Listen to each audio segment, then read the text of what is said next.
This is a Western New York Bigfoot Investigation Group podcast. This podcast is for entertainment purposes only. It contains no wisdom, very few facts, or life-changing epiphanies, and is only the opinions, hypotheses, and guesses of the podcast host. If anything of value is learned, it is by mere chance alone. Don't blame me if you suddenly think about something or anything in a way you hadn't thought about it before.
All right.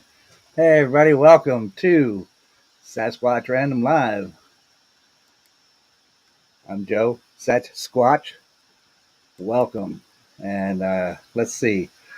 Who we got? We got some people in here. I got some of my subscribers that are coming back to watch. We got Angel. Hello, Angel. Thank you for coming. Finding Trackway. Hey, man. Thank you. I finally resubbed to you today. Joe Jiden. Hello, sir. Thank you for coming. And so far, so good. Well, guys, we got a good show, I think, hopefully, going on tonight. I got a nice panel of people.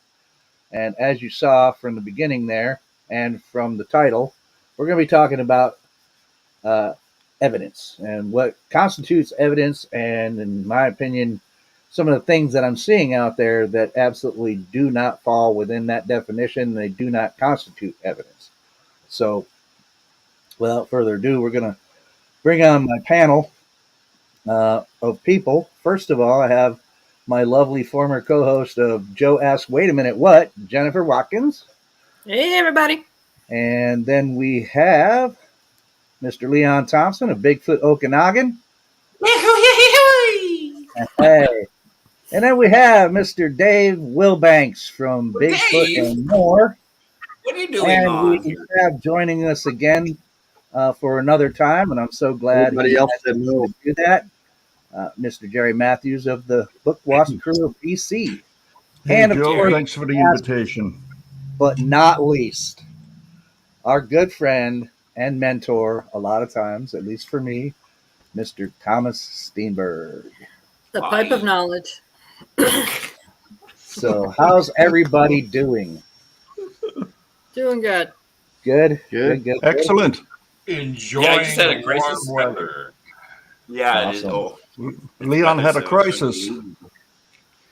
Yeah, I just had a counseling crisis. So I was trying to get off that so I can get on here. I gave the guy great wisdom. He goes, "Wow, that's really good, Leon." I said, "Good. I'll see you Thursday at 2. Bye." we could use counseling, Leon. What's that? That's right. We could use counseling. You guys are my therapist. What the hell are you talking about? The psychiatrist is in 5 cents. Yeah. Dave with his just rational thinking capacity, and you two in regards to your helping me keep my brain from the sanity. Yeah. Well, I can help you get a start to sanity right now, my friend. You need to change your name to Sasquatch Okanagan. One day, you know what I'm going to do, Thomas? If you happen to pass on, I'm going to put that on your tombstone. By the way, Thomas, Leon has changed it finally to Sasquatch, Bigfoot, or Then I'll lose Sasquatch. respect for you because I won't believe you caved. I know. Show me the evidence. So, and yeah. as you see, I actually am using a laptop tonight. Oh my God, Nice. you are. Oh yeah, we won't have to worry about your phone cracking on us. Right? Nice. Oh, killer. So, guys, evidence, and I'm just going to bring this back up again. We're going to be talking about this, and I brought you particular people on purpose because you're objectively, critically thinking people, and so I'm going to present this, and we're going to see what everybody thinks. So I'll bring this back up when we talk about evidence. I think a lot of people have a hard time that are out there, and I mean, visually, I'm seeing it. They have a hard time understanding what evidence actually is and how confirmation bias works in with all of that. So, for all intents and purposes, evidence is an objectively verified body of facts that are positively indicative or exclusively concordant with one conclusion or position over any other. That means you can't reach another conclusion about it except for what it is evidence of. So today I was looking at, well, it wasn't just today. I shared it with a few people. I think I shared it with Leon. I shared it with Jeff. I shared it with Steve. And probably Tristan, Brent, and stuff. And it was the one I mentioned about the thing that claimed baby Bigfoot caught in the open or something like that. And Yeah. when I'm looking at In the that, open, that's the key part is it's in the open. I'm thinking, oh, it should be a nice clear shot in the open. But that is a perfect example of what I'm talking about. And when you look at that definition of what evidence is, this is a perfect example. Here you have somebody that's got this, that's claiming that it's a baby Bigfoot. Okay, so then as you look at it, of course, what I'm seeing, of course, is pointing towards pareidolia. But then you have other people. Now you got one person that says, okay, this is evidence of a baby Bigfoot. Then you got another person that says, no. What I'm seeing there, I think you've actually got a dog man there. Now that right in and of itself shows you that what you're claiming, that is not indicative or exclusively concordant with your conclusion that it's a baby Bigfoot, because somebody else reached a whole totally different conclusion, whether it's fantastical and dogmen don't really exist or not. That right there shows this is not evidence. In fact, it points to the fact that really this is evidence that points to pareidolia. So we're going to go around the horn. What do you think about what I just said, Jen? Do you agree with all that? Do you have some other things that you might want to add to it? Well, I think I haven't seen the particular picture you're talking about, but if everybody's going to see something different in it, then it's not real evidence. It's kind of how I look at it. As if you see a big man, then Bigfoot, and that one sees a dog man, and somebody else sees a polar bear. I mean, what are you looking at? It's not. You can't come to a conclusion amongst a group of people, or at least come to something that's close amongst a group of people. It's a problem. Yeah. Leon? You're muted, Leon.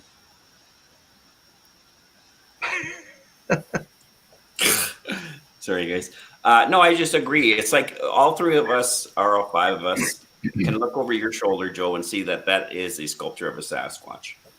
We're not sitting here going, that's a dog man, that's a Gary. that's, or it doesn't matter. Either way, a sculpture, yeah. Yeah, either one. We're all seeing the same thing. So even if it wasn't that thing, at least we have a consensus that there's something here. And so if we saw a picture and somebody showed us a picture, like when I was at the conference, I had a lady come up and show me a video of something, and it was an interesting video and stuff like that. and we could all see it, and I'd show you guys, you'd all see the same thing. Now there's a claim there that this is a Sasquatch kind of doing a spider walk kind of thing. But we'd all see that's what that's supposed to represent. But the next question is it a Sasquatch doing a spider walk? And then we would go into the data around it too, assumably. But if you're getting a picture or something where everyone's no one knows what. Well, I remember, I think Nikki did this too, where she had a picture on there, and it was like pareidolia, and we were all looking at the wrong part. Each of us were all looking at different parts of the picture, compared to where the guy said the actual thing was, and we're thinking, okay, it's just not good enough evidence. So, Thomas, over to you. Yeah. Actually, it's Dave. You have a background in law enforcement. First of all, I'd like to ask you. Is that a good enough definition that I showed? Is that a good definition of what evidence is? Would you agree with that? Well, for this discussion, yes, it is. Yeah. I mean, you've got testimonial evidence, you've got real evidence, you've got the actual something there in your hand evidence. But if you have to have a bunch of people gather around and try to guess what they're saying, or guess where the Bigfoot or dog man. You can't say dog man anymore these days. You're assigning gender, and that's sexist. It's dog person. Dog person. I'm sorry, I can't help but say something smart aleck about that. But anyway, if you've got what we see now, and especially on Facebook, the worst thing I ever did is let people talk me into getting on Facebook, because now it's like looking for Bigfoot in the clouds. I mean, a blurry picture of a tree with a red circle around it is what a good evidence picture of Bigfoot has become today. And that's just kind of sad. But if you have to get people together around and guess, and you can't even really all come to the same conclusion of which part of the blurry picture you're looking at, then no, that's not evidence at all. Yeah. That's a fun picture. That's a fun puzzle to look at and try to tell people, well, what do you see here? But it's not evidence, no. Yeah. Jerry? Well, I see from what you said only one half of the story as far as it relates to me, because I don't look at that as evidence whatsoever, because you only got one half. The evidence has not, whatever the presentation might be, it hasn't been vetted by peers or the presenter herself or anybody else. Neither has the presenter been vetted by anybody else to see where they're coming from, what the story's all about, where it happened, when it happened, who was there with you, anyone. It's like the old one picture of a footprint, and you try to get a world of information out of that. Right. And like, if I see another footprint, so help me God, I'll pour lighter fluid on it and catch it on fire. It does nothing. There's no trackways. There's no where was it coming from? Where was it going to? That's the story, not the footprint. Where did it come from? Where did it go to? That it'll give you information. But this is just like you said, para, I mean, it's like looking at knots in trees and seeing if you can see Jesus or whatever in it. And that is a waste of a person's time. They'll never get their 5 minutes of life back again. Yeah. That's my opinion. So, Thomas, you've probably seen lots of this type of so-called evidence that people are putting out there. Do you agree with that definition of evidence? And, that my point being also that, to me, if you were to call that video evidence of anything, it would be, to me, evidence of pareidolia. Well, that's a fancy way of saying any photograph or video where the observer has to be told what they're looking at as evidence that just went out the window, even if it was Sasquatch. Mm-hmm. Okay. Anecdotal evidence in film is anecdotal evidence worth consideration, but you better be able to expect that people are going to question it, because it has to be blatantly obvious. Like stills in the PG film, whether fake or real, we know what we're looking at. Right? A lot of this stuff, and I'm not sure, I don't think I've seen the photograph you're talking about. It sounds to me it's another case of an object in a photograph, and the photographer's got to tell you what you're looking at. and everyone's I can say agreed we as to what they're looking at. So to me, any photo where you have to be told, is this thing so bad it's got to be circled with landmarks and everything like that in the shadows? Is this what the kind of thing you're talking about? Yeah, Well, as evidence, it has been rendered useless, even if it was what they claim it to be. yeah. And you will see in the thing, I mean, whoever it is that's going over it, of course, they're trying to manipulate the photo, lighten it, darken it, this and that, try to point out and things. Oh, here's the eyes, here's the shoulder, that kind of thing. And it's like, if you've got to go that in depth to explain to me that this is what you say it is, then wow. Can I As just add It's Leon not the said, truth. There's evidence. It's just not there. yeah. Yeah, can And I just Leon, add something there? Can I just add something? yes, go ahead, Jared. It's been recently talked about that M.K. Davis is back banging the drum again about Patty. That's what I hear. And he's doing all kinds of marvelous, wonderful scientific things with the film.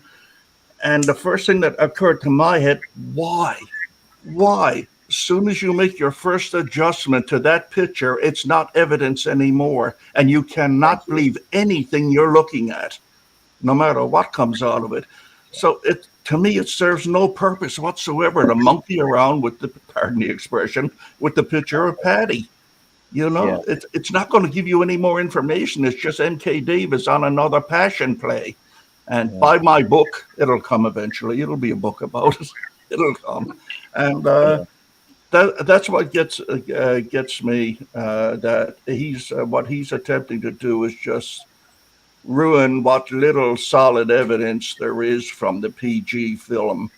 And but he's going to have enough people backing him and cheering him on, I dare say. Oh, I Anyway. would imagine. I would imagine. Well, But Nikki showed that last night. That Yeah. picture. That up, Yeah. the new one. Oh, yeah, they talked about it last night on what Nikki's show, right? Yeah, yeah. But Leon says it often. Leon says the same thing as that definition I put up, but he says it a lot shorter, I think. And that is, Leon says it often. The evidence will stand on its own. And that's pretty much saying the same thing. If it's evidence of one thing, it's going to point to that one thing and that one thing only. The evidence will stand on its own. There's just too many people that don't have it out there. I've seen, and you cannot. Again, this goes into something that Leon's been talking about. Thomas has talked about it many times. This is going into, you cannot say anything about it either, right?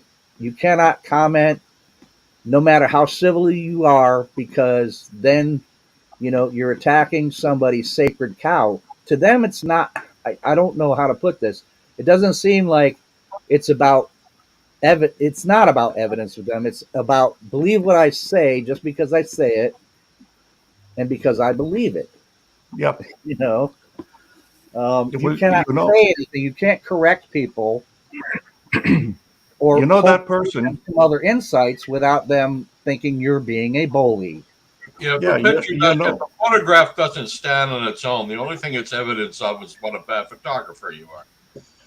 Yeah, but I was going to say that if you can get this person who's doing the little squigglies with the arrows and the circles and everything, you can pretty well take it for granted that he got pretty thin skin.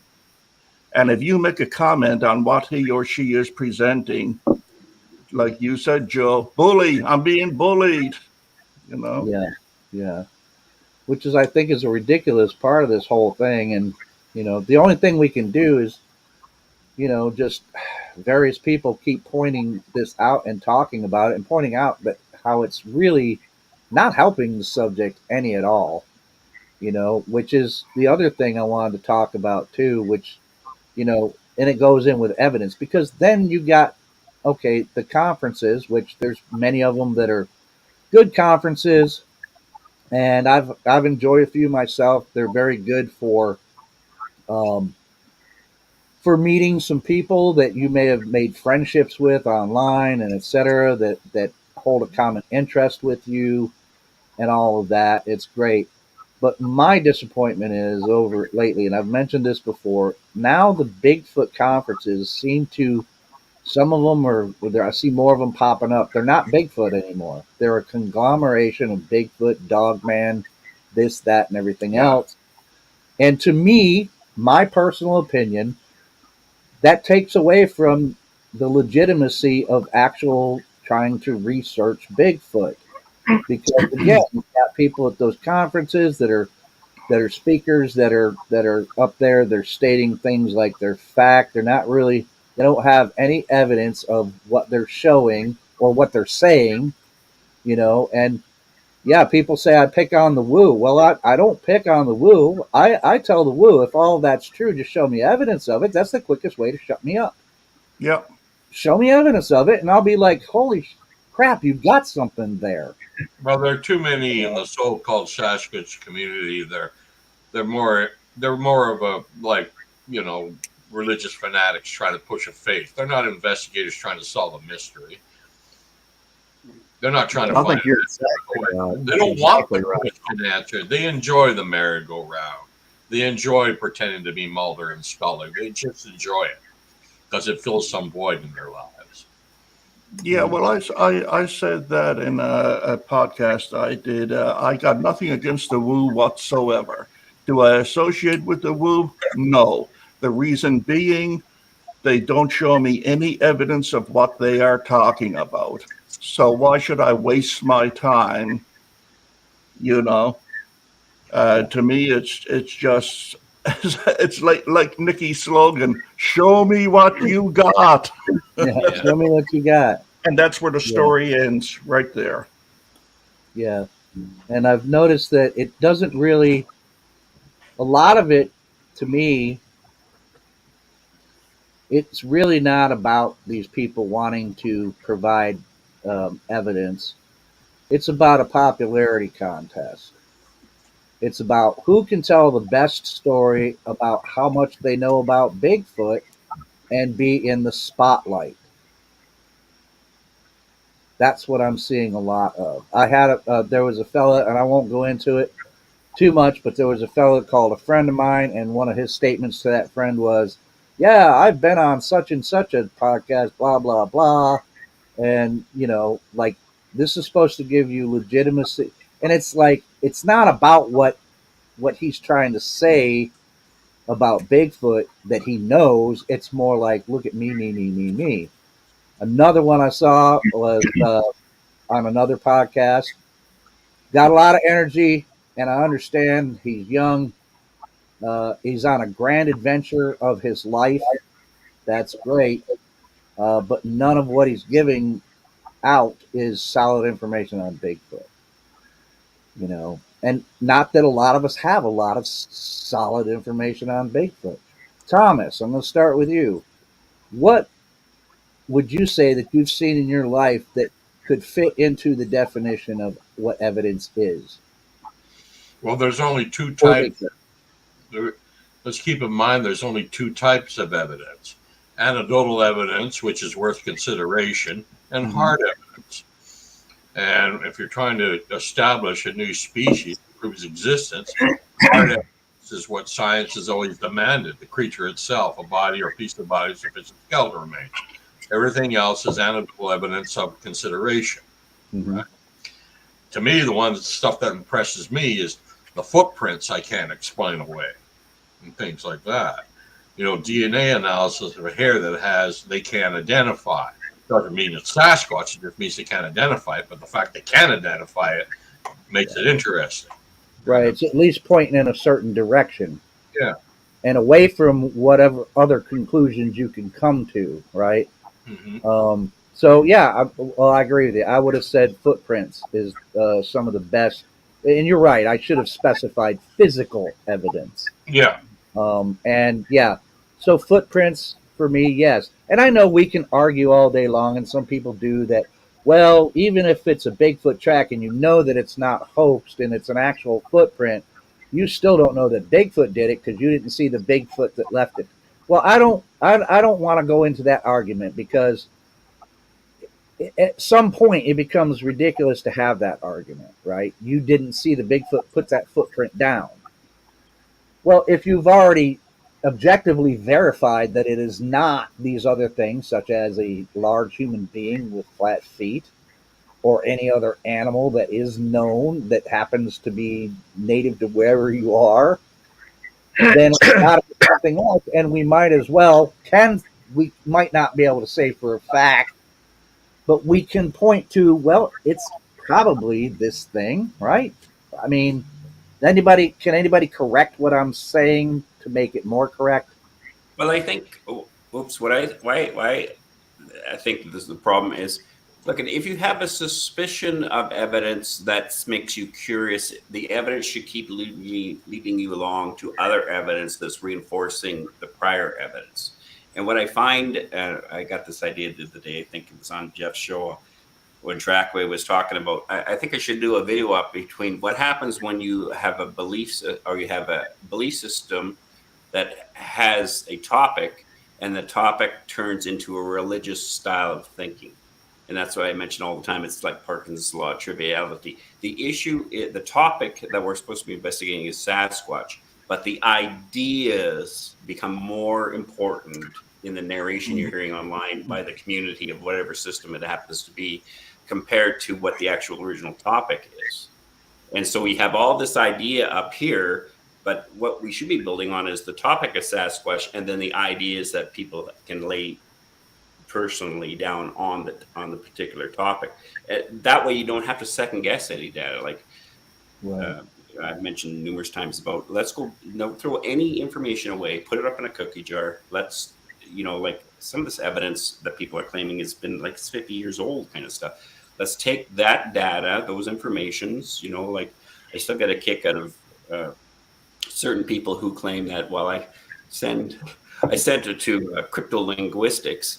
You're hearing that in the Bigfoot community. You're thinking, oh, that sounds really important. There's no such thing as a cryptic linguistics.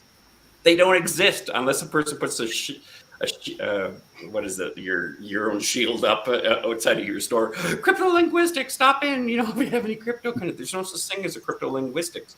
Let's talk about let's go and take it to a real PhD linguistics person and let them study it, not somebody who has a certificate. And I think there's a threat. See, when you're dealing with any kind of belief system, especially if it has sacred cows in the belief system, if anybody in the sacred cows are in the narration of the topic, if anybody starts asking about the sacred cow questions, the system reacts to it, because there's usually nothing supporting the idea of the sacred cow.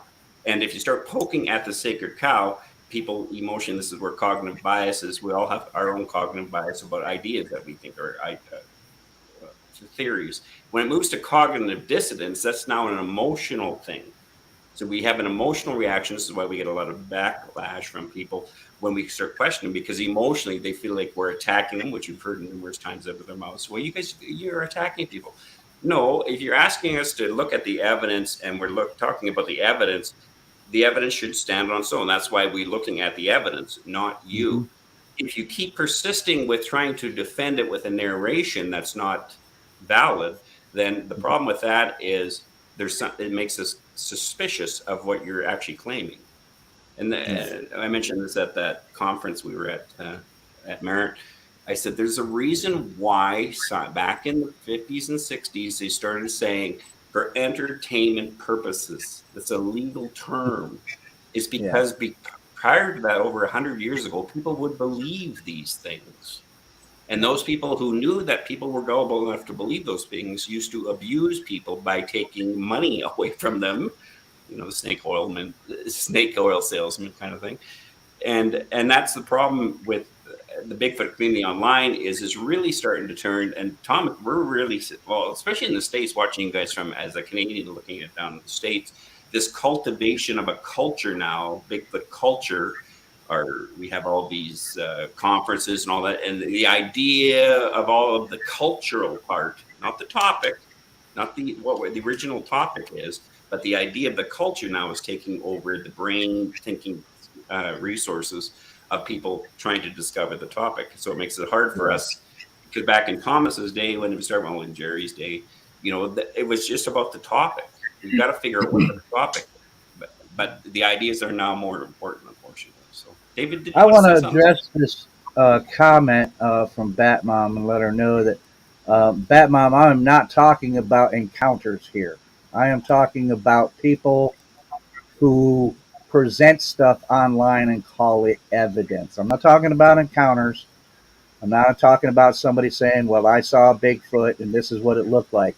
That's actually helped me, especially with the credible encounters that people have told that, yeah, I at least call them credible. And I'm not the only one. I can take that, what Thomas has pointed out is anecdotal or eyewitness evidence, and I can put it together, that anecdotal or eyewitness evidence, and I can put it together with tracks. Now, that was my thing with tracks. Now, this is why I rely so heavily on tracks. Number one, hairs and stuff like that are pretty amazingly hard to find. But tracks, if it's walking and and the surface is conducive, it's going to leave a track. And so, combined with all that, if I come across a track that I know has not, that I can vet out, let's use that. That's the point I'm trying to get at. And I can vet out that, okay, this track is not a hoax track. It's not somebody stamped it in the ground. There's actual indications that it is an actual living mobile foot that made this thing. And it's, you know, 16 and a half inches long and 6.5 inches wide, and it superficially looks like a human being. Well, then, yes, I'm going to say, well, that's a Bigfoot track. But I do that because of the other eyewitness testimony that says, okay, that fits about what would make a track like this. Okay. So Dave, your thoughts on tracks, and do you agree with anything I said? Do you disagree with what I said? Is there something else that I mean, you think I should be? tracks aren't physical evidence, but again, it goes back to, are they real? Are they fabricated? Are they mistaken? And, Thomas, I know you've looked into this subject more than I have, and I've looked into it since the early to mid 90s.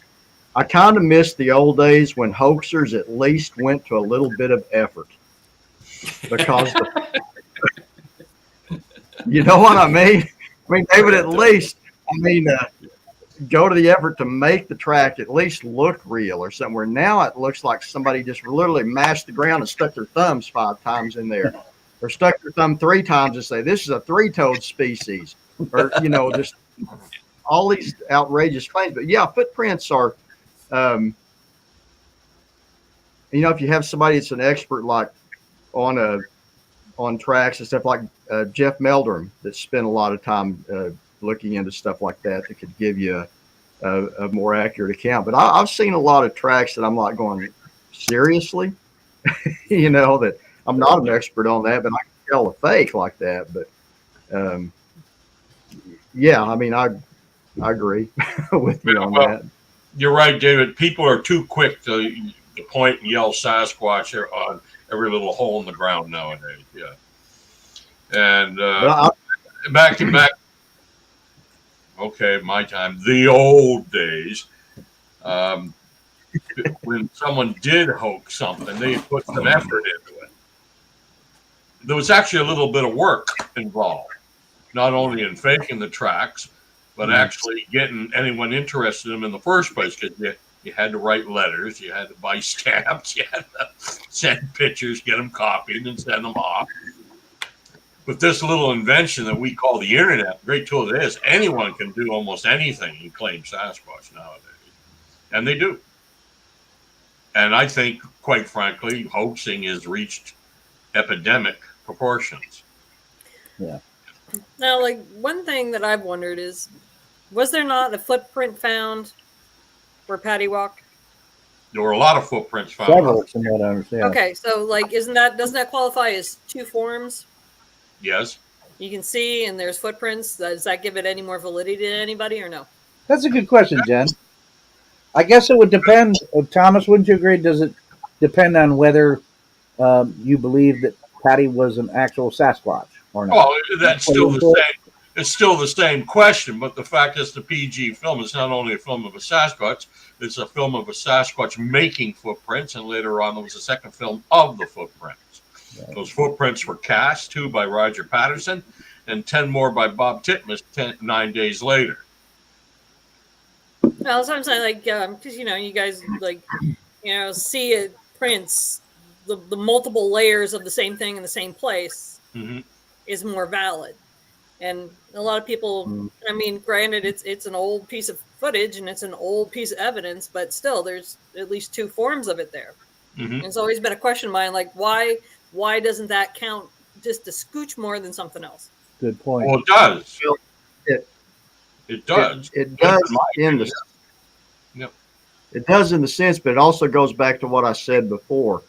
About how in the old days people put more effort into a hoax. And I'm not saying the Patterson film is a hoax, but I am saying if it is, they put some effort into that. Yeah. And I'm not married to that footage. It either is or it isn't. But I'm saying if it is, they did a heck of a good job. Yeah. Hell, it was, if there's no Sasquatch, it never was. The PG film is the hoax of the 20th century. Yeah. But then again, from my position, Thomas, and probably you could ask Jeff, and you can ask Jay, and you can ask, Steve Coles. You can ask just about anybody who claims to have had an encounter that, and particularly in my own opinion, even if that film was proved to be a hoax, which I still don't think it can be proved to be a hoax.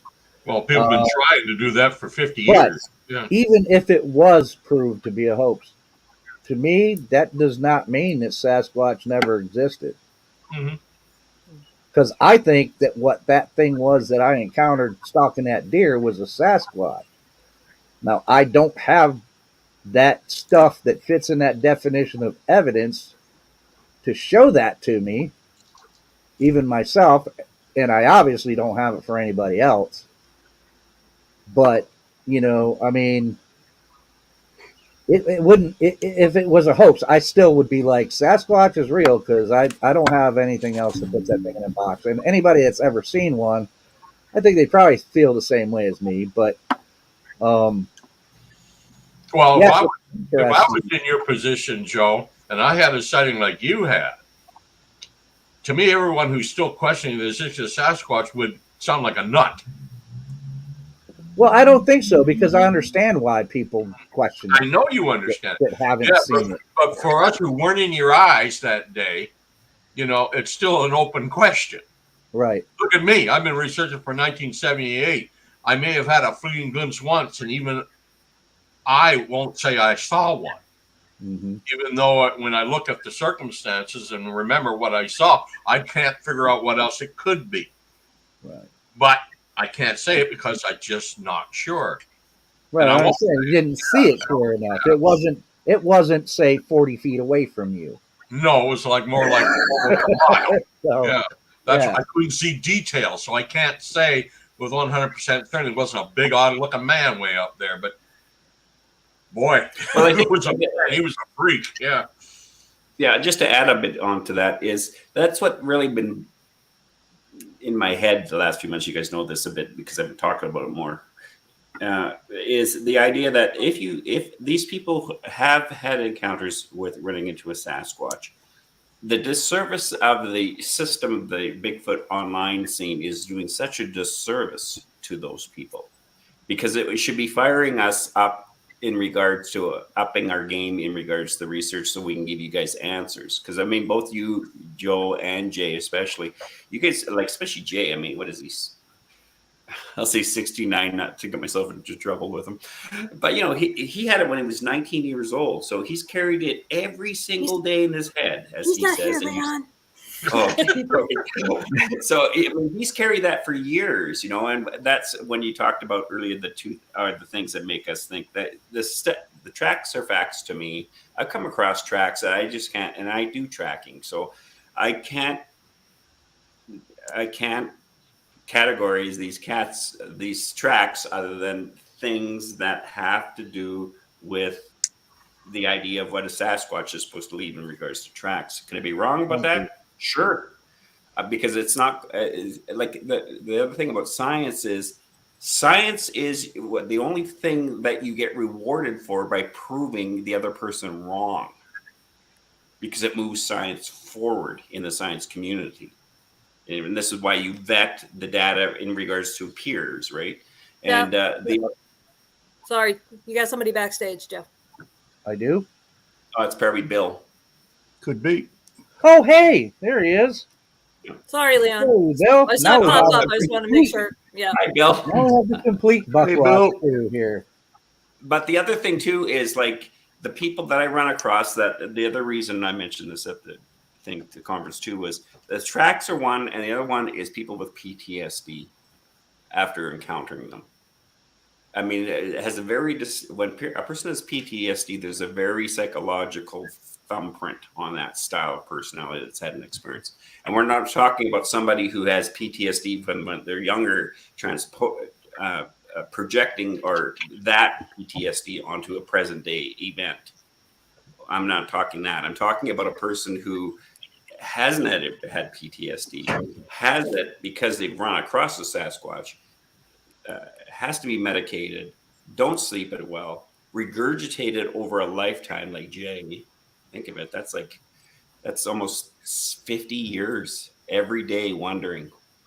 And because we haven't moved it forward at all, we're not assisting them, people who've actually have trauma because of these incidences, by doing shoddy kind of research. And the narration that's out there now, because it's not that we're having to deal with AI now, technologies and stuff like that, but also the idea of now that's become a festive culture instead of research backed belief system. It's now into a belief system up here in regards to culture. It's not doing the groundwork that needs to be done to validate this. And I think if, again, any good researcher, if they stop putting their stuff online and came across imagine if somebody came up with a very crystal 4K, 8K shot for 3 minutes of a Sasquatch. And they would put it out to the line, they put it out to us, and we would look at it and analyze it to death, which is what we should be doing, even if I was the one who's presented. But I'll tell you, if he came up with the evidence and we all seen it, and went, holy shit, look, you can see the hair, you can see the muscles, you can see it very clearly, it gets analyzed, you get the ridicule, you get everything you want, all that. Because I want to know for sure. But as soon as that's truth and it's been looked at by all of us and that information is going, you better believe that we're going to up our game.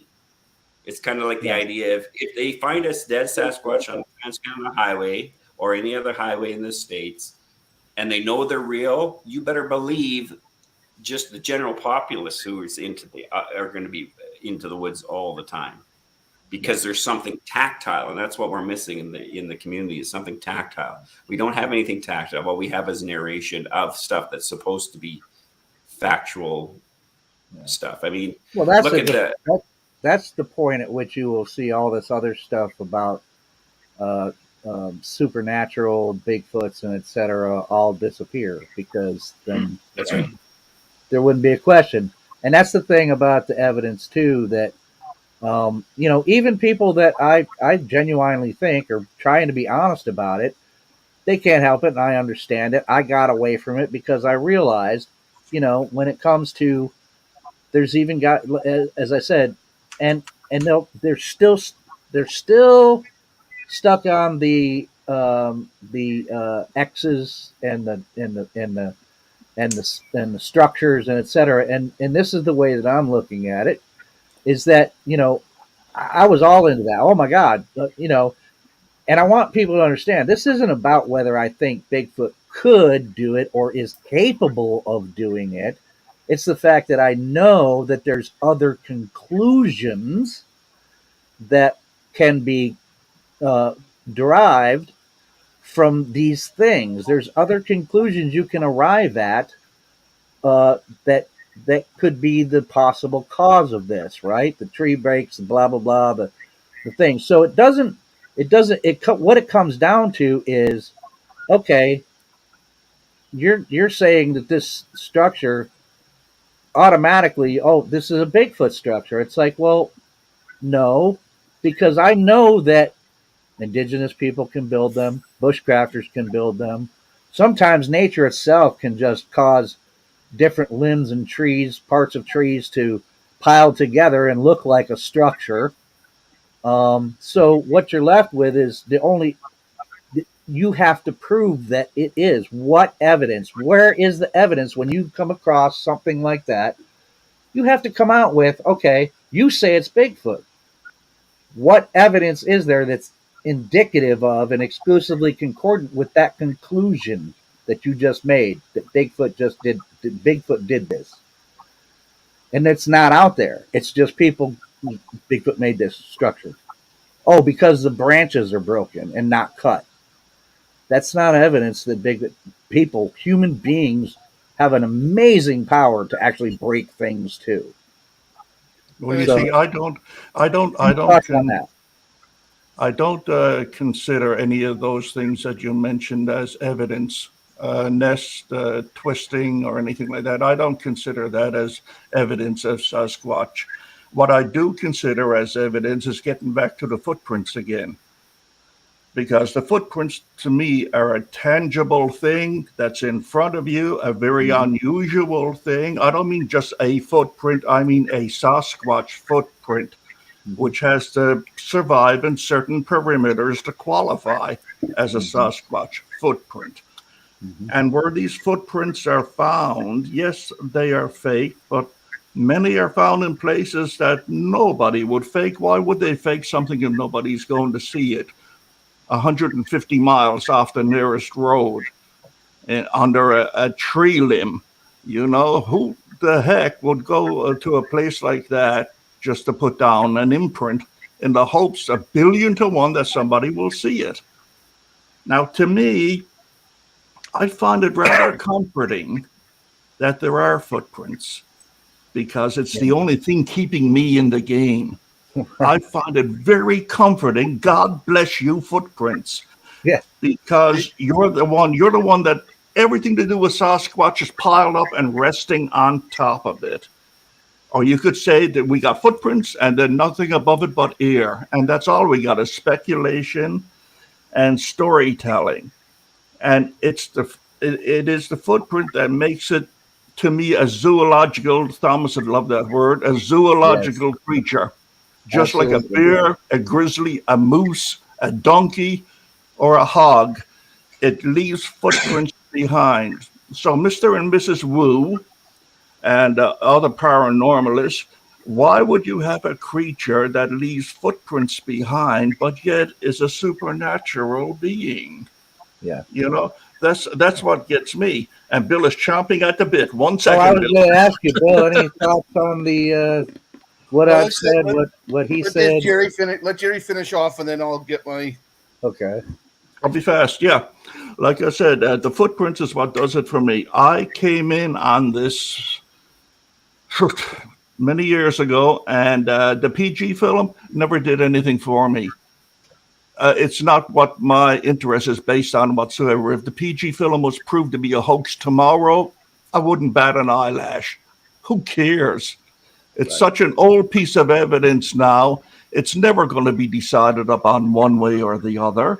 And so I waste no energy or attention on that anymore. I'd rather go, like I say, start with the only positive thing you have and build on it from there. Find out where the track was coming from, why it might have been coming from there, where the track is going to, why it might have been going to there. And that's how you build on the footprint, instead of all these flights of fantasy all over the place. Sorry, Bill, I'll give you cede the rest of my time to you. This leads to the very crux of the argument. And I don't think there's any bad evidence out there. I don't believe in the idea of faulty evidence. Where it is, it's faulty interpretation. And Of course, my dog's now going to argue with me. Hopefully, he stops it. So anyway, like when it comes to footprints, Jerry puts a high degree of he believes in footprints, and he thinks when he found some of the footprints out there is direct evidence of proof of existence. My problem with that is a footprint that we found in the woods. We have no provenience for it. We don't know what put it there. It could have been a double step by a bear. So now you're looking at interpretations. Is that a double step by a bear, or is this a Sasquatch? Is this a hoax footprint? The thing is, until we have direct evidence of what made that footprint, it's all subjective. And it doesn't matter if we have PhDs behind our name or whatever else, until you have direct proof that something made what made that print, you're guessing. It's no different than somebody taking an audio recording and saying that audio recording doesn't match anything that we're aware of, therefore I think it's Sasquatch. Right. A noise in the bush is a noise in the bush. Right. A hole in the ground is a hole in the ground. No, I agree with you, Bill, but that doesn't take away anything I was talking about. No, I said a footprint within the certain parameters to make it a good Sasquatch footprint, not just a big footprint, you know? It's everybody's winking out on me. Oh my God, I'm here by myself. No. And yeah, that's right. I mean, mine keeps doing that too. You're not alone. Oh, they're all coming back again. There you go, the pod people. Mine keeps blinking out and coming back. Telling you honest truth, Jerry. You and Bill were I'm not done yet. Oh, okay. You get the talking stick next. Yeah. The thing is it's where we put, and all of us do this. We have our own biases, and we also have our own expertise that we are going to put in when we determine, when we're looking at evidence, what value we place upon it. And like I have a very low, I have a very low opinion of stories in that because of all the infallibility of people. And I think this brings us to where we, as researchers, one of the most important things we have to do is we have to know what we don't know. So if when Leon came up with that, somebody had that 3-minute 4K video, I'm not schooled enough in video or animatronics or any of that stuff to say whether that film was a fake or not. And that's where we as experts have to, or as research have to say, okay, I don't know enough about this particular subject to make a determination. Here's a recognized expert in the field. Let them look at it. Vet it. And too many times we just want to explain everything. Yeah. I think it's almost good. I was thinking about this the other day too, is if you're out investigating for Sasquatch, don't go investigate with your brain thinking about Sasquatch. Just go out in the bush, learn the natural rhythm and design of the normal forest, so you see things that don't make sense to you. And even though they don't make sense to you, maybe there's something there that can lead you to something else, to something else, to something else. But I'm starting to get to the point now where I don't want to go look for Sasquatch. I don't want to be influenced by the thought of being out there looking for a Sasquatch. If you look at most of the reports that come in for people who have had that are more credible to me in regards to their stories, they're not out looking for a Sasquatch. That's why they have PTSD when they come across a Sasquatch. It's not like they have a Sasquatch on the brain, but we find a lot of people online, and I'm not blaming those people. Unfortunately, there's a lot of forces in the brain and how it works that when you're hearing a narration chronically online of ideas, it's hard not to pick up those ideas and thinking there must be something there, but you haven't validated them because we're trusting, right?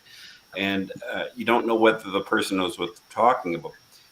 When a good researcher and you're starting off with any topic is you hear whatever the word is for the topic you're looking for, but you don't know it. So how are you going to put an idea around something that's unknown? That's what you're kind of talking about, Bill. And Thomas, you've said this 1,000 times, which is we're still at square one. Mm-hmm. You know what they're And- out and- there. and that's- Okay, but well, that's the they thing might is- be out there. How do you know? So go ahead, Bill. And the thing is, like when you talk about anecdotal evidence, such as somebody having a visual report, so many people think that, okay, because I'm not saying I believe in Sasquatch, I'm calling them a liar or an idiot or whatever those things. In our group, and I don't know if you've met Brad yet, but Brad is one of the most experienced outdoorsmen I've ever met. Honest guy, doesn't checks all the boxes for who you'd say is a solid witness. He had a daytime, uh, multi-second visual on what he thought was a Sasquatch. And this guy's a hunter, outdoorsman, you name it. And at the end of the day, when he tells a story, I have to come down to the conclusion: if Sasquatch exists, he saw one, and if they don't exist, I have no explanation. And again, it's Right. not calling him a liar. It just means I don't know. Right. That's a good point, Bill. Yeah. And I think I mentioned something earlier too that points out something or is a good example of what you're saying too. And I watch a lot of anthropology stuff online and people that are well versed in evolution and things of that nature because I think eventually that is going to play in a lot, of course, in explaining what Bigfoot is. But so I watched Gutsick Gibbon. She's a pretty good anthropologist. She knows primarily she concentrates on the Miocene apes and the evolution of primates and humans. And she was talking about the Lotoli tracks. Is everybody familiar with what the Lotoli tracks are? They are, yeah, okay. The oldest hominin, and I mistakenly said the other night when I brought this up, I said human, but I misspoke. They're the oldest known hominin tracks found so far, and they've determined that they were the tracks of Australopithecine afarensis, the same species as Lucy. Um, and now I realize, and I thought to myself, well, look, if they can look at something like that and go, well, we see that looks human, those tracks look human, but they're not human quite. They belong to the species, Australopithecus africanus. And I thought, well, then when we have vetted out tracks of people that know what primate foot stuff is and everything, and vet out a track and say, well, in my expert opinion, this is a track of a primate. It's an unknown primate. Even Jeff Meldrum to this day, I don't think he'll actually come out and say that any of the tracks that he said are real footprints are absolutely Sasquatch. But anyway, I digress. So, and I thought to myself, well, why are they not more scientists, looking at these things like Jeff is? And I realized, well, they can say that about the Lotoli tracks because they have fossils of Australopithecus africanus. They know exactly what the foot looks like. They can compare the two. Oh, this is Africanus. They don't have anything like that for Sasquatch. We don't have a skeletal foot from Sasquatch or even a fossil foot from Sasquatch or something that could have been classified as Sasquatch. So there's nothing to compare that to. So that's where we're left with the unknown primate thing, right? Yeah, it's a question of where the heck did this creature come from? If it does exist, it's like there's a big gap there somewhere way back. Yeah. Well, I don't know. What do you? I mean, anybody, Dave? What do you think? Does everybody understand what I'm saying? I was confused as to why scientists, after they have vetted something, can't be like, okay, well, it's at least possible that this thing, whatever made this track, is a large bipedal primate. But they could say that these tracks over here, just by the tracks, oh, well, this is Australopithecine. And then I realized, well, they could say that because they have fossils of Australopithecine. Wouldn't it be this? Is that what it is? I guess that's what I'm doing. Is I'm asking the question of what you think. Do you think that's why science won't say, well, this is a large, even this is a large unknown hominid, because they don't have any of that? Like, they don't have Bigfoot fossil feet to compare to the tracks? I mean, Well, Joe, if you're talking about a large fossil footprint thousands of years ago, yeah, they're all in the same boat. However, if someone came across Australopithecine track that they claim was just laid 40 hours ago, then you'd see a different reaction. yeah, well, yeah, okay. It would Good just point.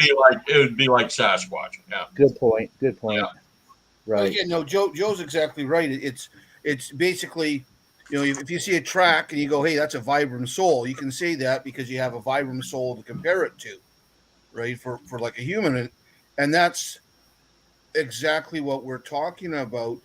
Tracks, audio sounds, and things like that, they're great in that they can be dismissive.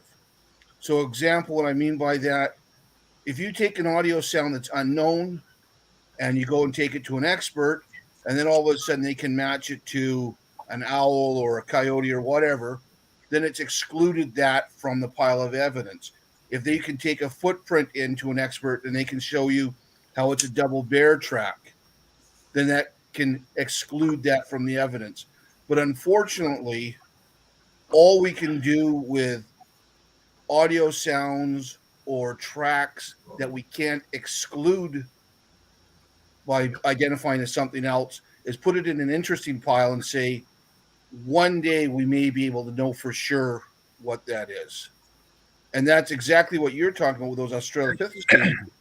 The foot bones are a socket, that went into it. And when you look at it, we've had casts where anthropologists have drawn the bones to fit the cast.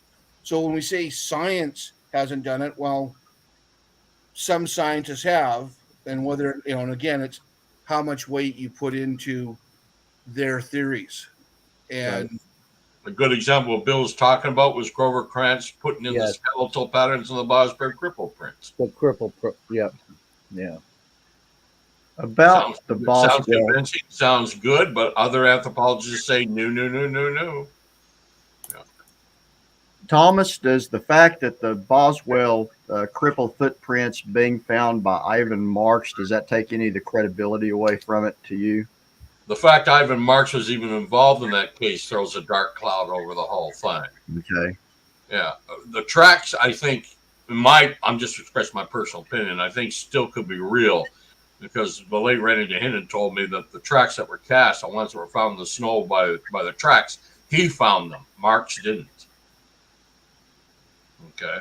And there were tracks found earlier in dirt that were also cast, and they're so, and the position of the foot, the cripple foot, and the toe positions are so different from the castings we all see all the time. There was such variance in them. I think it's possible. The fact that Ivan Marks was even involved is a dark cloud. His first fake film was an alleged film of the Bosberg cripple creature. Yeah. It's something Peter Byrne investigated. We just watched that on Nikki's movie night. Yeah. Well, Nikki's next movie night's going to be good. It's Ivan Marks' film, and I call it Ivan Marks for a reason, Yeah. So, what do you think, Jen, about all this? You haven't said anything. I'd like to get a perspective from you. Well, I mean, I think footprints are the best evidence that there possibly could be. I mean, you got footprints, handprints, supposedly. It's the most hands-on thing anybody could have, as far as the subject goes. That,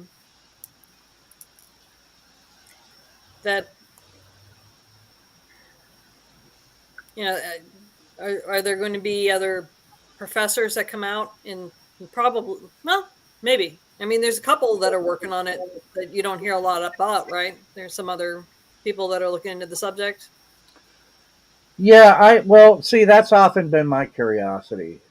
I mean, I do place some trust uh, in the fact that I do believe that Jeff Meldrum is an expert in his field of uh, foot morphology and the development of bipedalism in primates. So I put stock in what he says, but I've often wondered if there are other people in his field that he studies that agree with him, and if there are, see, I've never been able to ask this, and I've met him 3 times and talked to him, but I've never been able to ask him this question.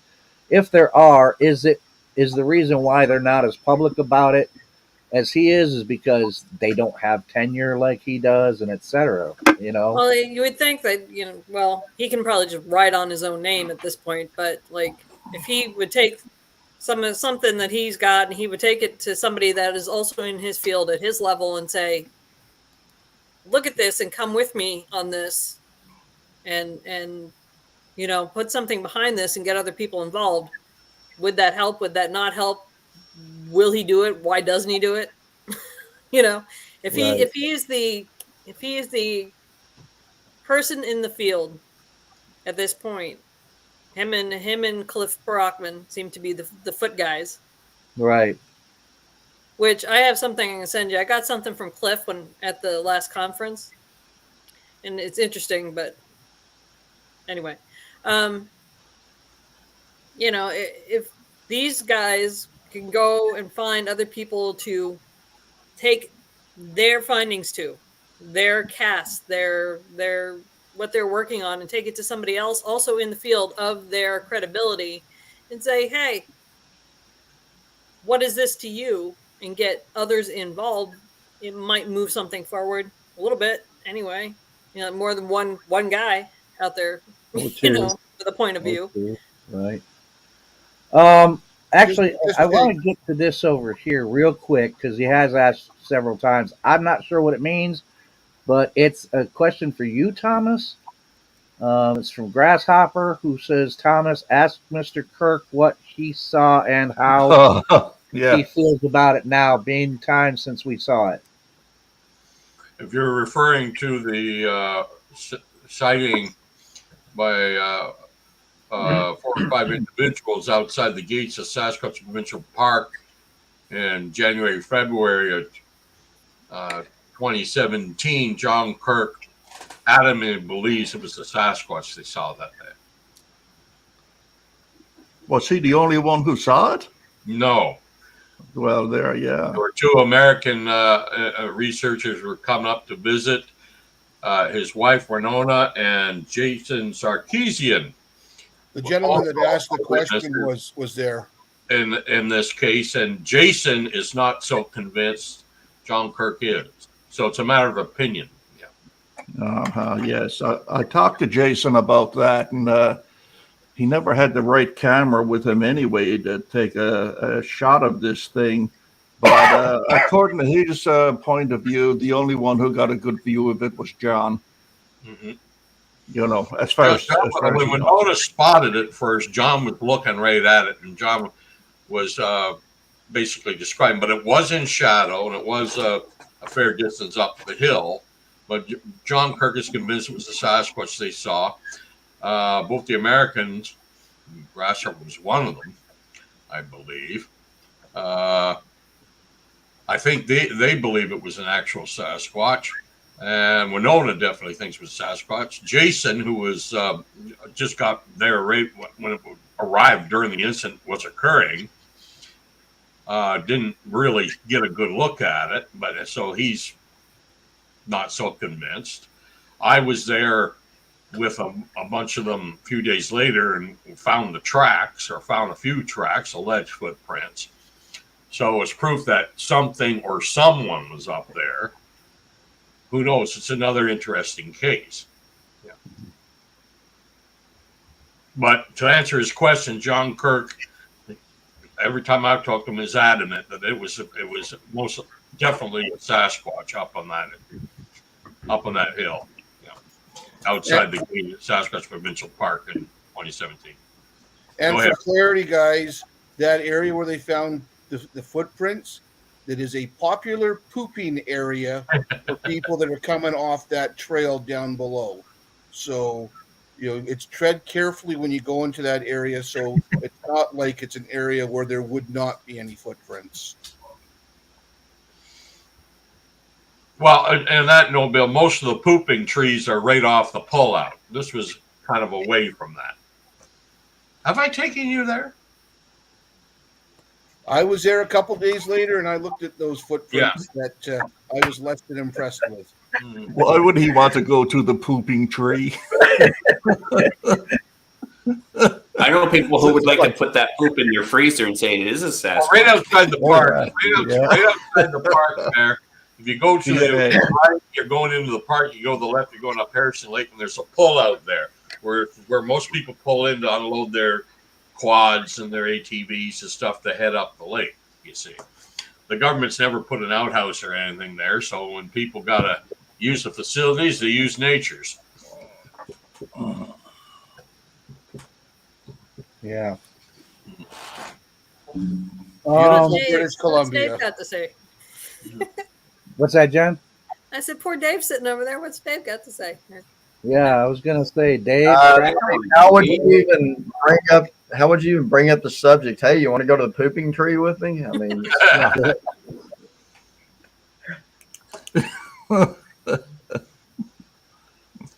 So did we get your did I miss it or am I blanking out? Did we ask you about give us your ideas about the tracks in general, Dave? I think so. I mean, they're physical evidence, but unless you see the Bigfoot actually make them, I mean, that's not proof, but it is good evidence. And I would add that to you mentioned briefly about tree structures. I don't put a lot of credibility in that, and Thomas can attest to this. Back in the old days, a tree structure was a bent over tree with maybe some branches peeled down on them, and now it looks like somebody had a set of Lincoln logs and made them a toy in the woods. Yeah, And which is my point. On this, I found a wonderful stick structure. I mean, it looked like a little nest of something. And I took pictures of it and I showed it to people. They're like, yeah, Sasquatch did that. I said, you know where I found that? How do you know? Where? I said, right in the middle of a city park in downtown Oklahoma City. And this one person, rather than just saying, oh, well, I guess a person did it, was, well, we found evidence for Sasquatch in the middle of the city too. Wow. Wow. But yeah, Christopher and Noel, they're closer than I think. Sorry, Jen, I didn't mean to cut you off there. No, just something that I had found once, and I've never seen anything like it. And I just, of the people that are here, I just want to ask a question. Yeah.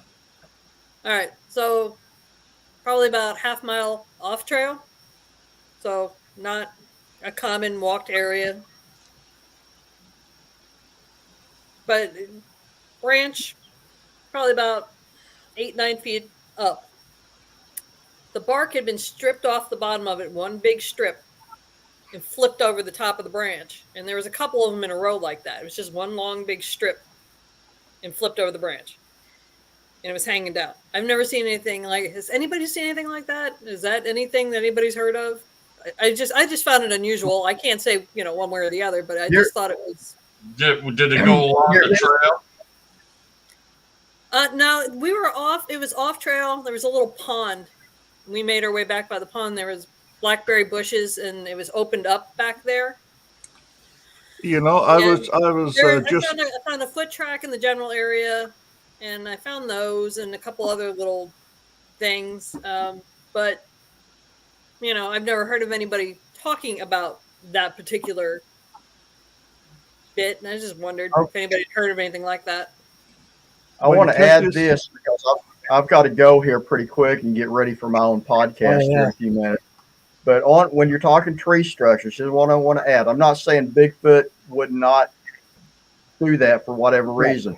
But what I always ask myself, is there any other evidence around said structure that would lead you to believe if Sasquatch did it? Are there foot now? If I found a weirdly bent or twisted branch or something, at first I say, well, that's peculiar. Now, if I found possible Bigfoot tracks around it, it would take another level up in interest to me. So I would say, what other evidence would be around it that would make you think that it might be a Sasquatch? Right. Exactly. That's all. All I can say on structures and things like that, I've seen a lot of them. And most of the time they're off a trail or a road or something like that. In other words, where people have been. I think for the most part, it's one of these things that took on a life of its own and never ever should have. Well, Yeah. I think People are assuming Sasquatch is responsible for it, not finding Exactly. the ungulates are, they're pretty adept at demolishing trees with their antlers and horns. Yeah, I've seen Deer can really do a number on a tree when it's rubbing its horns against it. So not to mention what an elk or a moose can do. But I actually witnessed twice in Alberta moose straddling young trees and pushing it over so they could feed on the soft stuff at the top. Certainly. Yeah. Tree twists, breaks, moose goes on about his business. Year later, someone comes by, oh, Sasquatch must have done that. Yeah, Jen, I've seen a similar thing that what you're talking about with the bark and it being flipped over. And a good much of it I discovered was caused by young bucks rubbing the felt or the velvet off their antlers, things of that nature. Now, 9 feet up, you said, was about where the branch was. Okay, that wasn't a deer. The branch came off the tree at about 8 feet and went up on a diagonal. Okay, so yeah, that wasn't a case of a deer. The whole length of the branch was pulled off of one big strip and then flipped over about mid branch. And there was like a couple of them in a row like that.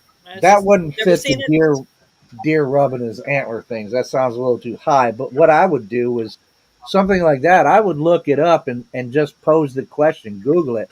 What can strip a branch, whatever, such 8 feet off, and see what kind of answer you get? Because you probably find a natural answer for it. And if you don't, still doesn't mean it's Bigfoot, but. No, but I found that footprint that I showed you, the picture of the footprint that I found next to I put my foot next to it, took the picture. Mm-hmm. That footprint was within like 6 feet of that tree. Sometimes the Forest Service in Canada, when they are planning on creating a new hiking trail where one didn't exist before, the first people to go through kind of mark the route by stripping bits of bark off the trees high up, and that's marking the way. And then they'll come and clear everything and slowly make the trail, that could be a possibility. It'd be interesting to go back there now, Jen, see if there's a hiking trail along where you found those things. Well, the other thing, hey guys, I gotta say goodbye. I gotta get ready for my own podcast. So, hey Joe, thanks for having me on. It was great to see the rest of you guys. Y'all get through with this one, and I'm still on. Come over there and join in. Be glad to have you. Thanks again, Joe. Send a link there. So, Jen, what's the winter snow load in that area where you saw the trees? Oh, it's Ohio. It's down by Cincinnati, so it's about the same as here. All depends on the winter. I mean, we don't get real heavy. Because a lot of times, what happens in the winter when moose are browsing trees? I live in Ohio. We don't have any moose. Yeah, so but you can get that because they're up on the snow. And then 3-4 feet of snow, and then it melts come summer, and it's like, wow, look at how high it is.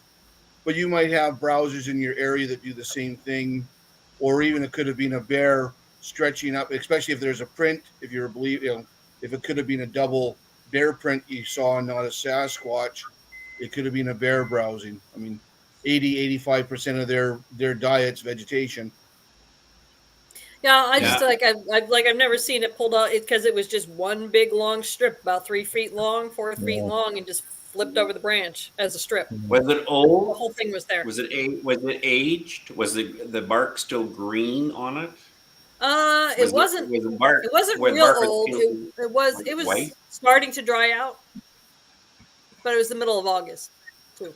Right. But it was. It was starting to get dry. It wasn't fresh, but Yeah, it could it'd be a been up there for a porcupine little while. too. It could be a porcupine too. But Could be, not- yeah, porcupine. You know, the Let's- funniest thing is, I found it. I found Yeah, a porcupine. couple of trees, and No this porcupine. like threw me for a loop because I never knew myself. I found a couple of trees, and I was like, "Wow, that is really strange." Because there was like all this sawdust at the base of the tree, and in sections on the tree, there were sections where it was like probably a 2 to 3 foot section all the way around the tree that was completely stripped of bark. And then you'd have a section where it wasn't. And then further up, you'd have another section that was completely. And I'm like, what in the hell? I don't know of any animal that does this to trees. What could have done this? And there was a couple of different ones that were there that were like this. And I looked it up and I found out porcupines.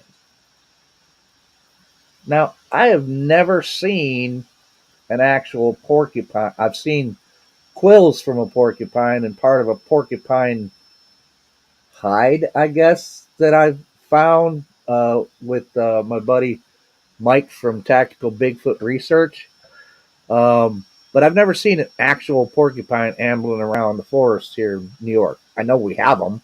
Obviously, we have them. Those trees were attacked by porcupine. But I never knew that. I'm gonna send that picture to you in Messenger. I found it in my phone real quick. It was one of the pictures anyway. Oh, okay. You know, But finding Trackway makes a good point in the comment section when Yeah. he's doing this. You know, we don't have moose, bears, elk, or porcupine in the area, and that's really important when you're doing the research and you're looking for the usual suspects. You right, should know what animals are in your area, but don't always rely on your local or state wildlife agency, because we've all had experience or know somebody that's seen an animal where the local agency has said is not in our area, and then they find out later they have been. So talk to people that spend time out in the woods as well, and you may find that there's more animals in your area than that you think of, or you may find out that what people are giving you as suggestions is just not feasible. Yeah, well, who was it that we interviewed on the podcast from New York State? I can't remember his name now. God, I'm so stupid. We were talking about. He was saying he comes out to BC. He used to come out to BC a lot. He knew John Green and everything, and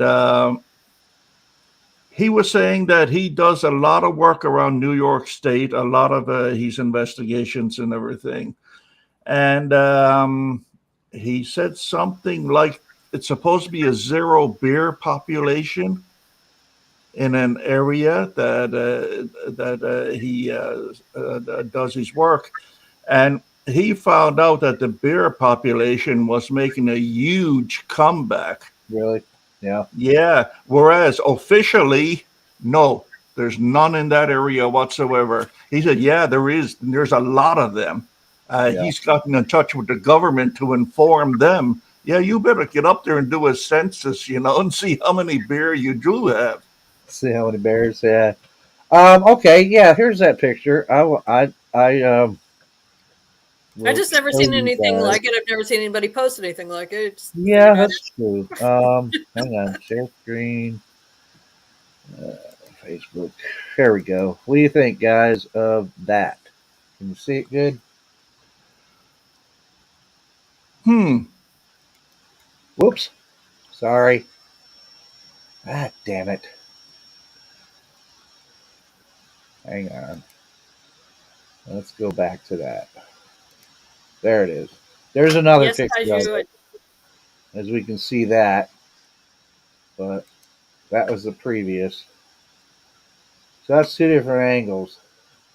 So is it the whole thing that stretched down? That like how long Yeah, is it? that roughly? big loop. That's one big that strip of bark came off, the branch is laid across. That big long branch Up going there, across. yeah, it came The down whole this base way. of that branch is pulled off in one big strip and is flipped over it. I think it's more likely when that tree had come down, there was another tree close to it that's not in the picture.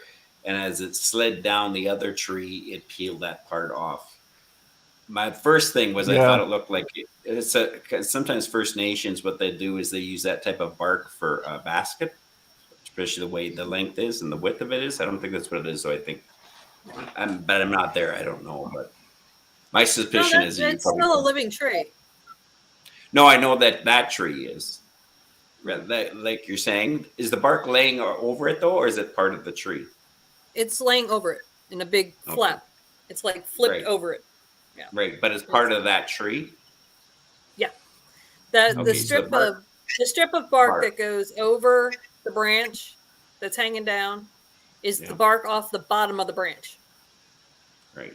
So it comes off in a strip from the bottom of the branch at the base up to the tip, and then it's flipped over the branch. Right. So the actual bark starts from the left, moving to the right. Yes. We're looking at it. Damn it. Sorry. Mm-hmm. Go. Joe, get a grip on it, man. Giant too. I've never seen anybody talk about it. I've never seen pictures posted of it, and found footprints and some other stuff back in that general area. 2 footprints in that general area. Something growled at us while back there, made a type of sound. Could be bear. Yeah. That could be, but I mean, I don't know. Trackway would know the bear numbers for Ohio. I do not. But yeah, that mom asked a question and said, "Can that be Bigfoot? Be from foraging? Yeah. Can that be from foraging? Can that be from foraging medicinal herbs? Anything's possible. That tree would have any medicinal purposes. No, it wasn't like a willow or something that the park would be of use to anything. It was like I think it might have been an oak, muted, or a pine, an oak or a maple. I don't know. I don't remember. Thomas, you're muted. Bears in Ohio. Yeah, so probably not. Chackway knows. I say that's a possibility, but it reminds me of me when I was a young lad with my friends from the trees. Oh, let's throw this up and see if we can catch it on something. Let's throw this over here. Let's do it. Yeah, having a grand old time. Yeah. Yeah. Yeah. It's bark, not a pair of sneakers, Thomas. We would pick natural things off the ground and throw them into the trees to see what it would do. Yeah, I mean, we were wasting our time just doing dumb crap. Yeah, well, within that, like I said, with about 6 feet of that tree, there was a bear footprint in the ground, 2 bear footprints in the ground, about 12.5 by 5. Okay, well, you found evidence of black bear in the area. Black bears do. No, I think you mean bear. Thomas. Barefoot. BARE, not BEAR. Oh, okay. I need that clarification as well. I wasn't too sure. Sorry. Me too. Like barefoot or bear. Bar. Like toesies in the ground. 2 of them. Human? One. First one was a right foot. The next one was a left foot. General area. You like the mystery. You just keep checking out the same areas, see if you see more of it. Exactly. That's what I would do. Yeah, I want to get Trackway. I want to get the Trackways and Bud and Angie down there, because it's one of those places, as soon as you pull in, you get knocks when you get out of the car. Yeah. It's just, Now, a lot of people don't buy those, but it's just coincidental. But still. Yeah. Now, what do you think about that, Joe? What about which? about getting the knock as soon as you get out of the car. Well, see, Jason I, was talking at the convention yesterday, and he was uh, saying that he was in an area where he heard a loud clack like two rocks being hit together. mm-hmm, And he waited a while, and then he heard it again. mm-hmm. And he decided, well, he'd do it himself. So he clacked, waited a while, he got it again. But this time the sound had moved from, say, 1 o'clock his time to 10 o'clock the other way. Mm-hmm. So he moved up that way to where he heard the last loud clack. And when he got there, make a long story short, it took a while for him to zero in on where this latest clack came from. Mm-hmm. And he heard it, he moved in, and he found out what the critter was that was causing all the clacking. It was the British Columbia click beetle. Beetle, yeah.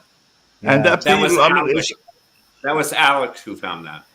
Alex, yeah. Not Jason. Yeah. So, no, it wasn't a Sasquatch clacking away. It was a beetle up on the ridge looking for a the most important thing about the clacking thing is if you're going to do it back, don't get your thumbs in between the rocks when you're clacking.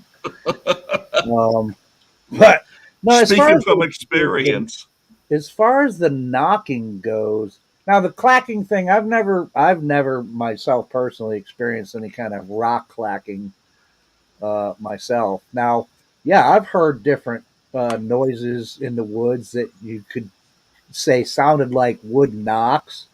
But that can be just about anything. That could be, if it's cold outside, it could be a knot exploding in a tree. It could be any animal breaking something. I had a bear, and I'm firmly convinced now that it was a bear. I had a bear push down a tree near me one time. And I'm sure it was because it was a dead tree and it was looking for grubs or whatever, termites or whatever in the tree. So yeah, and I was a little confused about one time that in this area where I actually had my encounter, there was a couple of times where I pulled up and I heard at least what sounded to me as the same exact noise as I had heard before when I did the same thing. Just pulled up, get out of the car, and I hear this sound. And so, is that Bigfoot? No, I can't say that's Bigfoot. I have no idea. And I don't know how a Bigfoot would make a noise that sounded like somebody slamming a trunk of a car. Now, there's no cars in those woods, and there was nobody else around. So I don't know what that noise was. But as far as, again, when it comes to wood knocks, I got no problem saying, yeah, I think it's possible the Bigfoot could be making some of these noises that people are calling wood knocks. Yeah, it's possible, but I have no proof that that's what it is. So I don't know if Bigfoot knocks on a tree. Yeah, my question is, why would they? Why would they knock? Well, I can see if nobody has ever witnessed them knocking, right? That I know of. True. That's true. It's all superstition. Why would an animal, let's try to keep it as zoological, why would a zoological animal use a tool? I mean, chimps use sticks for different purposes, yeah, but why would it use a tool for communicating if that's what they're doing? Right. Because if this is what I've always posed, and this is purely whimsical, purely conjecture. People talking about all these. Well, I've always been like, well, look, from what I understand, it wants to remain elusive. Well, running around making a whole bunch of really loud calls is not being elusive. No. What if they actually, if they're so elusive, what if they don't, none of these sounds are them, and they actually communicate with their own form of sign language? Which I suppose you could say that, yeah, some people could say that the wood knocks are communication, but that would let everybody in the neighborhood know, right? Instead of just them. Whereas with just, if they're that smart, if they're as intelligent as us, which we have no idea of knowing that, really, why wouldn't they just have their own form of communication, sign language, right? Yeah, well, you got to look at it, and you got to look at idea. it that they spend so much time apparently being so secretive about themselves, and yet they're willing to get a stick and start banging on a tree, saying, "Here I am, here I Right. am." I mean, Right. it doesn't make. There's no logic behind it whatsoever. Well, that's what doesn't make sense to me about the whole thing. This is an elusive species. They don't want to be around me. I don't think what I saw wanted to be anywhere near me. Hmm. But so Well, if it's an elusive, and that's the excuse people are using, oh, these things are very elusive. That's why you don't sight them, or at least some people think they see them every day, but you don't see them very often because they want to be. Well, if that is the case, then why would they be out there making all these big noises, banging on trees, clacking rocks together, building structures where they can be found? As Yep, in, hey, exactly. look at it, I mean, does that make sense? I need somebody to explain that to me. Well, Yeah, I'll who- explain. I will what? explain it to you guys. Just settle down. Just relax. Your seniors, No. instead of having the clapper, they have the clacker. It's to Yeah, turn the right. sun off and the moon on. Yeah. Clap on, clap off. Are That's what it is. Could it be the all the old toys from back in the '60s? The glass ball Yeah. thing in the middle. Yeah. Everybody All of threw those away. They all of found it them. Took them in is, the woods. Is that what it is? all of it sounds in the night, shelters and all that. I remember when a lot of that stuff theory about Sasquatch being involved in all this stuff started, and to me, it's things that got a life of its own and never should have, because there's no evidence that Sasquatch has anything to do with any of this. A sound in the woods, if you didn't see what did it, there could be other explanations for it. Well, Thomas, you know, If you didn't see a Sasquatch in it or find evidence of Sasquatch around it, there could be other explanation for it. Jerry, look what happened to you and me when we saw what did the Chehalis sounds back in 2008. Yeah. Boy, did the community ever get mad and not want to Yeah, hear. you guys caught some flack for that one, didn't you? Yeah. Yeah. Well, I mean, well that it was Titmus who started off this talk about tree breaks and twists and everything else. And it was Kathy Strain who started off this stuff about nests. Not that they were doing it on purpose. Titmus just made an off-the-cuff remark about maybe it's Sasquatch related. All of a sudden, in 2 years, it was gospel. Sasquatch was going around tearing the forest up. Kathy Strain back in the 90s, 91, 92 sometime, she came across one of these nest type structures and she opined that it could be Sasquatch related. Don't really know. Right. Within 2 years, again, every show on TV was nests, tree twists, all definite signs of Sasquatch. Boy. Yeah. Which I find very interesting because neither one of those two people said, this is what it is. This must be what it is. Neither one of them said that at all. They just simply said, what if? Could this be? And I find it very interesting that from two people actually saying, well, we're not sure, but, what if? That it went from that to, oh, my God, that's definitely what these things are. Somebody came along and said, oh, no, they said this. No, they didn't say that, but I find that amazing that it can go with it. And I'm not saying the Bigfoot might not reach up and snap a branch out of its way if it's slapping it in the face or whatever. Yeah. But to say that every time you see a snap or a twist or whatever, that's Bigfoot, that's the Bigfoot of the gaps thing. I mean, I don't know what did this, therefore Bigfoot. And then there's X's. And then there's weird tree formations, and I have God. a friend that I follow. I like him very much. That believes in the tree X thing. That's one place I don't agree with him on. I think that every single X I've ever seen in the forest was done by nature, and not by Bigfoot. Because there was no evidence to say that Bigfoot did it. But since when does an animal need to put markers down to find out where it's going and where it's coming from? Come on. Right. Well, a lot of them, and I'm not saying he, because I think he does think that and I'm not going to put words in his mouth, but I think that's along the lines of what he like. Sometimes, like the X might be like, "Hey, this is a good source of water right over here," or something. But there's a lot of people who will say that those X's are for us. Don't come here. This and that, and I'm like, that would make them pretty tribal, wouldn't it? Yeah.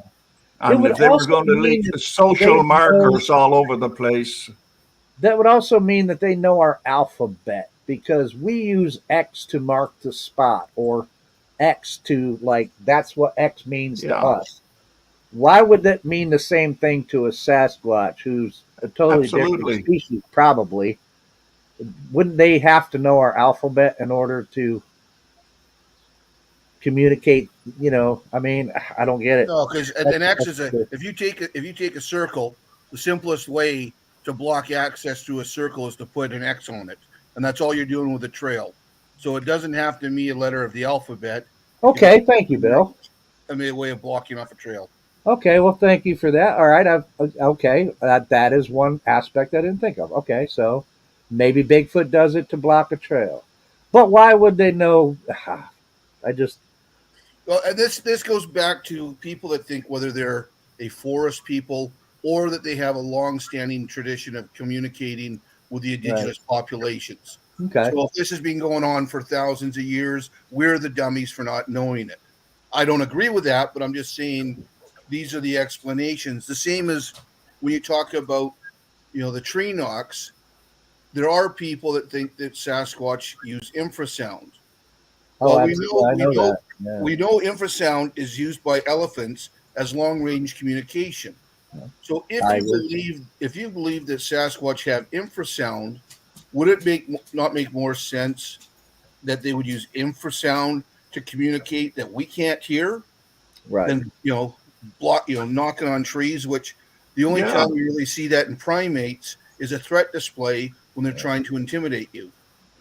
Right. From what I understand, the whole infrasound, the way that people are saying that Bigfoot uses it is that's when they get zapped by Bigfoot because Bigfoot used infrasound on them. Oh, Yeah, Which, it's it's zapped all right, but it ain't by nonsense. zapping. Look, I had, Leon, you're on.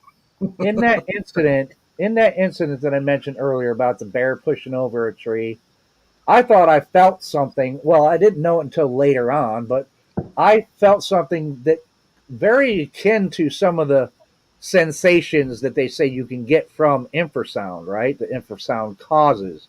Now, I know bears don't use infrasound. At least I'm not aware of any scientific study that says that bears do it. And so I don't have an explanation of why I felt nauseous at the time or why I got dizzy and a little disoriented when I had this bear next to me, not too far away either, because I caught it out of the corner of my eye as he went crashing off through the forest in the opposite direction that I was staggering in the other way. Now, that's what other people say. It's like, so you're telling me that Bigfoot uses infrasound to zap you and make you freeze in one spot? Is how am I supposed to believe that if you can't show me evidence of that?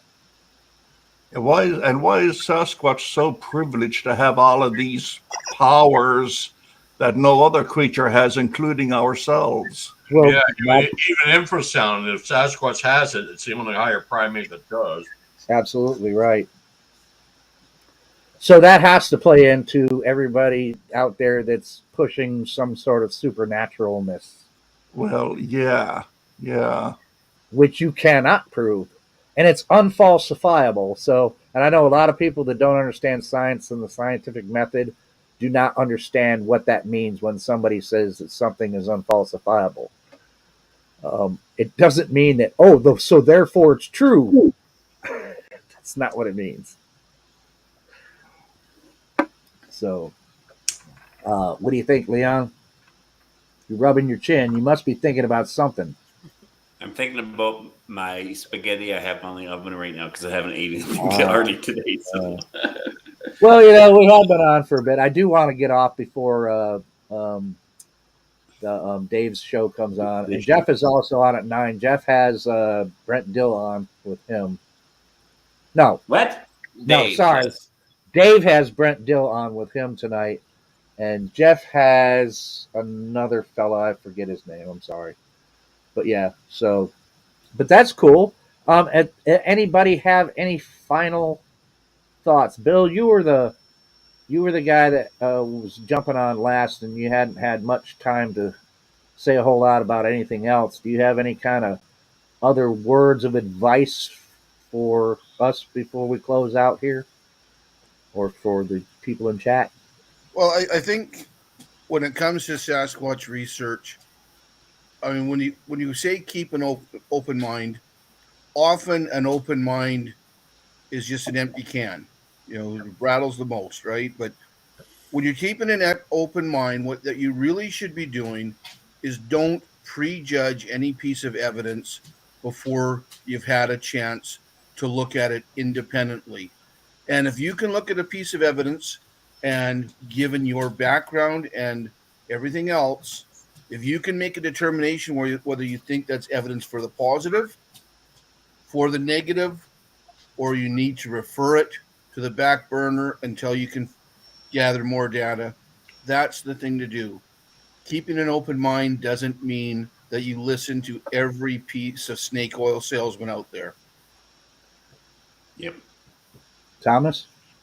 Stick to the facts. Never deviate from the facts. I love it. I love it.